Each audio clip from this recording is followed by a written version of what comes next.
संजय राजस्थान विधानसभा की ये परंपरा रही है कि हमेशा निर्विरोध अध्यक्ष चुना जाता है।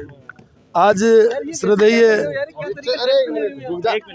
वासुदेव देवनानी जी हमारे विधानसभा अध्यक्ष निर्विरोध चुने गए, उनको शुभकामनाएं और बधाई।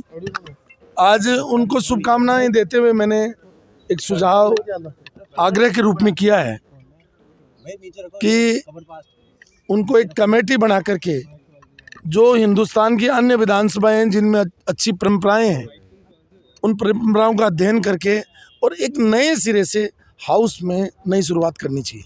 क्योंकि जो ढर्रे पर जो विधानसभा हम चलाते हैं, वर्षों से एक ही ढर्रा चलता आ रहा है, उस ढर्रे को बदलने की ज़रूरत है। क्योंकि जो जनप्रतिनिधि अपनी बात को यहाँ रखता है हाउस में, उसको सरकार सुने और उसका समाधान करे। ये सुनिश्चित करने के लिए इनको एक मैकेनिज्म डेवलप करना चाहिए। ये मेरा आज सुझाव था।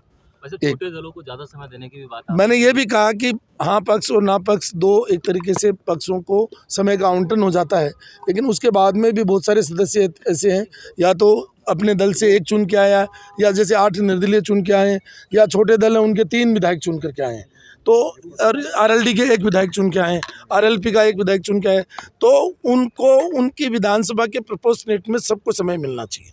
अन्यथा क्या होगी कि एक व्यक्ति अपनी बात इस हाउस में कह नहीं पाएगा और वो अन्याय हो जाएगा। इसलिए माननीय अध्यक्ष जी से आज आग्रह किया है और उन्होंने शायद नोट किया, तो मुझे उम्मीद है कि उसको पूरा करेंगे। एक कमेटी बना करके हिंदुस्तान की जो अन्य विधानसभाएं हैं उनकी अच्छी परंपराएं और अच्छे नियम जो बने हुए हैं उनका अध्ययन करके बदलाव करना चाहिए। भाई साहब, आप बीजेपी से विधायक चुने भी गए हैं काफी बार, अब निर्दलीय चुनाव लड़ा है, तो अब किसको सपोर्ट रहेगा? बीजेपी को? देखिए, मैंने पहले दिन भी यही कहा, आज भी यही कह रहा हूँ, मैं राजस्थान की जनता के पक्ष में हूँ। मैं न किसी के विपक्ष में हूँ न किसी के पक्ष में हूँ। मेरे को निर्दलीय के रूप में निर्मणा की जनता ने चुना है। वहाँ की समस्याओं के समाधान के लिए शासन, प्रशासन और विधानसभा में मेरी बात को रखूँगा और सरकार के समक्ष तथ्य और आंकड़ों के साथ में ये निवेदन करेंगे कि राजस्थान में आज सबसे ज़्यादा ज्वलंत समस्या है वो पीने के पानी की है। मैं ये कहना चाहूँगा आपके माध्यम से कि हमारे जल शक्ति मंत्री राजस्थान से हैं। उन्होंने कहा भी था कि पूर्वी राजस्थान अगर हमारी सरकार बनेगी तो हम सबसे पहले कलम चलाएंगे तो पूर्वी राजस्थान नहर परियोजना पे चलाएंगे। चूँकि आज मुख्यमंत्री भजनलाल जी बने, उनको शुभकामनाएं भी दे रहे हैं और ये 13 जिलों की 82 विधानसभा क्षेत्र की ये पीने के पानी और सिंचाई की जो योजना है उसको डबल इंजन की सरकार सबसे प्राथमिकता के आधार पे पूरा करे, क्योंकि भजनलाल जी पूर्वी राजस्थान से। दूसरा, सीकर, झुंझुनू, नागौर में यमुना का, सीकर, झुंझुनू और चूरू में यमुना का पीने का पानी की योजना फाइनल स्टेज पर है, उसको भी अप्रूवल करें।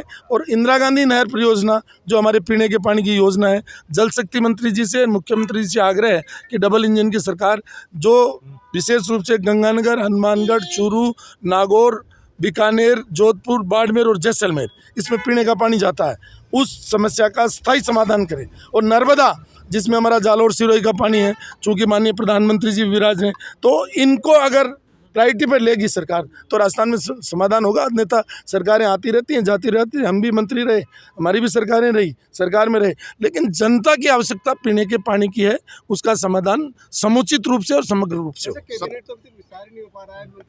ये तो देखिए, मतलब ये तो आप सब लोग देख ही रहे हैं।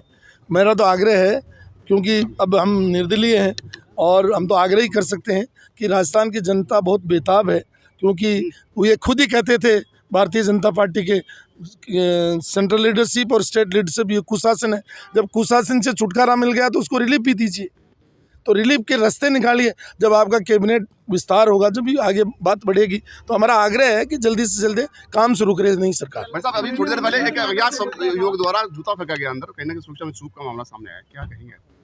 देखिए, ये तो अभी लोकसभा में घटना घटी है और यहाँ भी अगर इस तरीके का हुआ है तो वास्तव में ये घटनाएं क्यों हो रही हैं इसका भी अध्ययन होना चाहिए कि आज हमारा युवा असंतुष्ट क्यों है।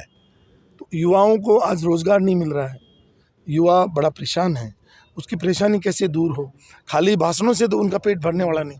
जनसंख्या बढ़ती जा रही है, माननीय प्रधानमंत्री जी कहते हैं कि 35 साल से कम उम्र के 65% लोग हैं, तो उनको रोज़गार मिले, ये हमारा आग्रह है। और 2 करोड़ रोज़गार देने का माननीय प्रधानमंत्री जी ने वादा किया रखा है, तो उस वादे को पूरा करें जिससे ये घटनाएं बार बार नहीं घटित हों।